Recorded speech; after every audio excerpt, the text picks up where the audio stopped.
Next week, it'll be time to play ball, so to speak. I'm Chris Wolvie, the wrestling blogger who always tells it like it is.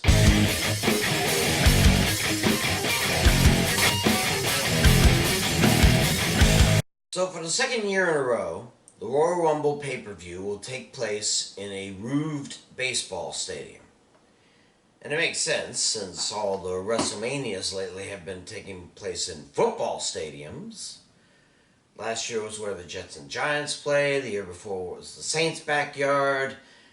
The year before that, it was the home of the Citrus Bowl. I'd say that counts. The year before that was where the Dallas Cowboys play, and it finally brought WrestleMania over 6 digits in attendance. But back to the Rumble. Last year was held in the home of the Arizona Diamondbacks, the youngest team to ever win a World Series. This year, it's in the home of the current American League champs, the Houston Astros. Though some folks think that should have an asterisk attached to it.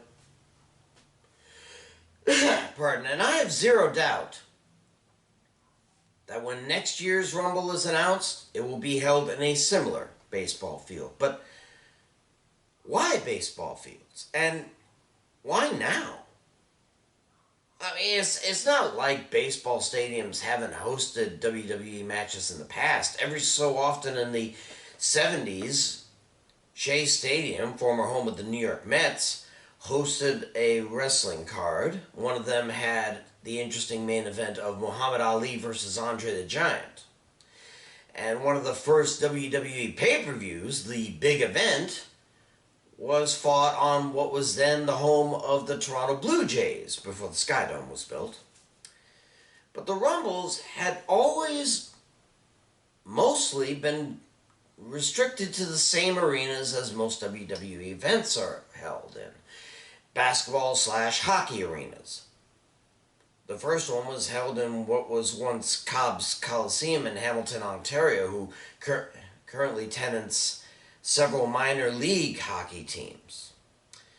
They weren't exactly known for large audiences back then. I mean, when I went to a Rumble in 1991, it was in the Miami Arena, then home of the Miami Heat, and then future home of the Florida Panthers. We were in the nosebleed seats, but we saw the matches just fine. But why all of a sudden did the WWE decide to make the Rumble venues bigger?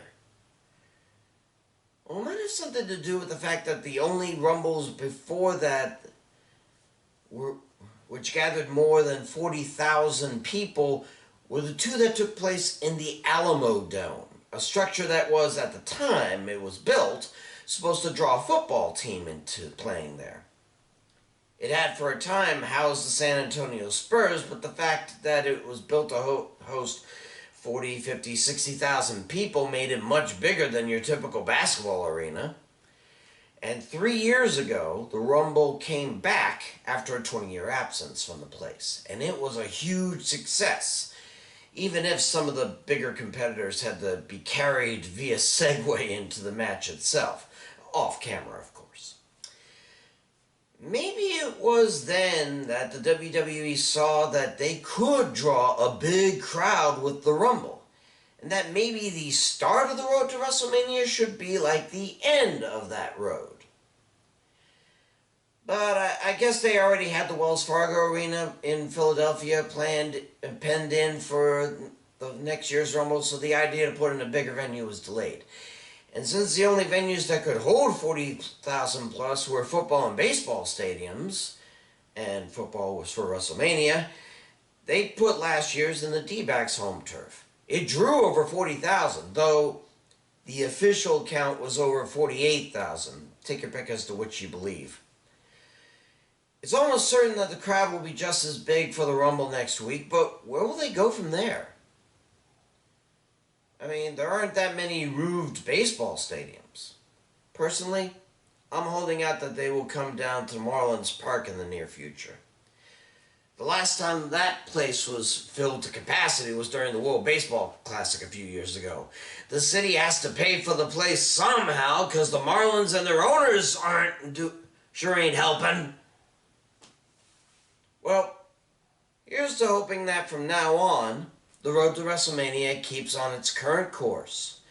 A battle in a baseball stadium to start, and the showcase of the Immortals in a football stadium to end. They are still the U.S.'s favorite team, sports, baseball and football are. So it's only right and just to start and end the most exciting time of the year in the WWE in their stadiums.